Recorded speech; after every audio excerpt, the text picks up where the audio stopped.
Hello students, I'm Mr. Velazzi, and in this video lesson you'll be learning about linearization, what it is, what its purposes are, and how to do it. So let's jump right in. Linearization is simply the process of plotting two sets of data so that the result is a linear graph. So we can think of a linear shape. If we have our y-axis and our x-axis, this would be a linear relationship.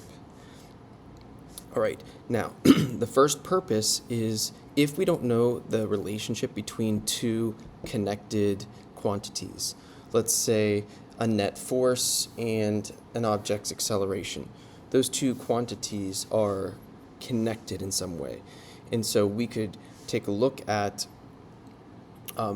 various forces we put on an object, measure its acceleration, graph it, and then determine what the mathematical relationship is. Because it could look like a linear relationship. We know, that relationship is linear. Or we might find it takes a different shape.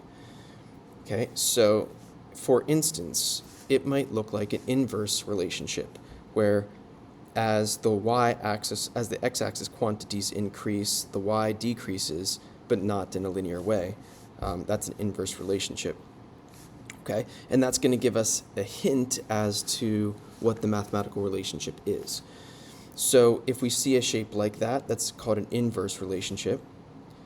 If we see something like this second one, let me number these, call that number 1, and the second graph is 2, the power law. That gives us a hint as to what the mathematical relationship is. Or if we see something like this, number 3, that also will give us a hint as to what the mathematical relationship is. And then what we can do to confirm that relationship is to graph, to alter the data that we're graphing to see if the result is linear. So for instance, if we have number 1 looking at this graph, we might graph the y data versus the inverse of the x data.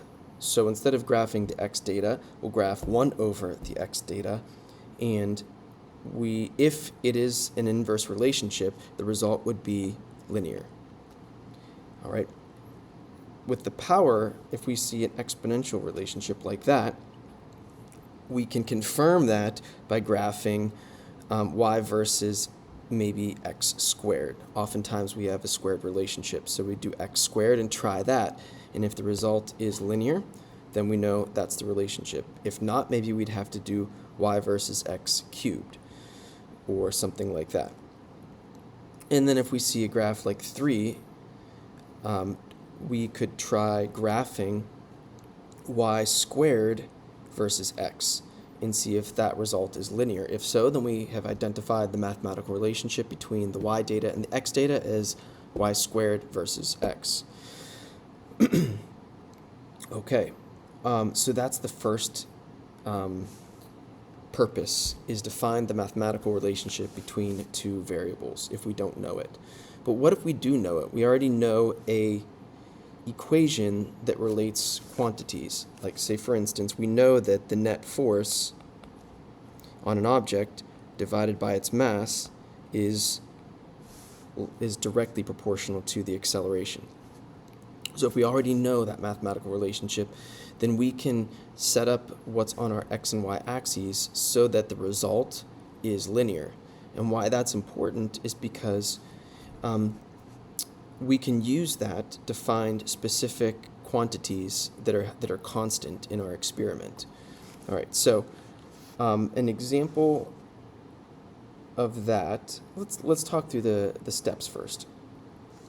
Okay, so if we have a known relationship that we're going to use to find a specific quantity, we would first pick that equation. We're going to identify the constant in that equation that you want to find. Okay, so let's use this example down here as we go through these steps. So we want to find the mass of an object. So I'll highlight that. We want to find the mass of an object. We don't know what it is. All right, what we could do is use Newton's second law and apply various forces to the object, measure its acceleration from each force, and then we would graph those two quantities. All right, so what we would do is graph we're going to put the equation in this form, which is a linear form, and on the y-axis we're going to put one of the quantities, and on the x-axis we're going to put the other, and then m, which is the slope, is going to hold all of the constants in our experiment. Alright, so let me do that. So we have our Newton's second law, and on the y-axis we can put the net force. On the x-axis we can put the acceleration, and then in the slope position we can put the mass. And so when we graph the net force on the object versus the acceleration, we are going to get a linear relationship, and the slope is going to be equal to the mass of the object. So the steps are picking that equation, identify the constant in the equation that you want to find, then you're going to manipulate that equation so that it takes the form of y equals mx. And then we're going to graph the one quantity on the y-axis, one on the x-axis, and the slope is going to be equal to something in your equation. And then sometimes you'll have to do a quick calculation to determine the quantity that you're looking to find. So let's look at another example here, number 2. Alright, in this equation we have the work on a system is equal to the kinetic energy, 1/2 mv squared. Now, what should we graph on the y-axis? I'm sorry, if we want to find the mass of the system again. So we're looking at this known relationship and we want to find the mass. Alright, we're going to, if we follow our steps, we picked our equation, we're going to put it in a linear form, so y equals mx. So W is going to be the work, it can be in the y position. 1/2 m, it can be our slope position, then x can be v squared. So that will give us a linear relationship. Alright, so we would graph work on the y-axis, v squared on the x-axis, and then we'll get a linear relationship, and the slope will be equal to 1/2 m. And then the final step to get the mass of our object would be to solve for the mass. So take the slope and multiply it by 2, and that will get us the mass of the object.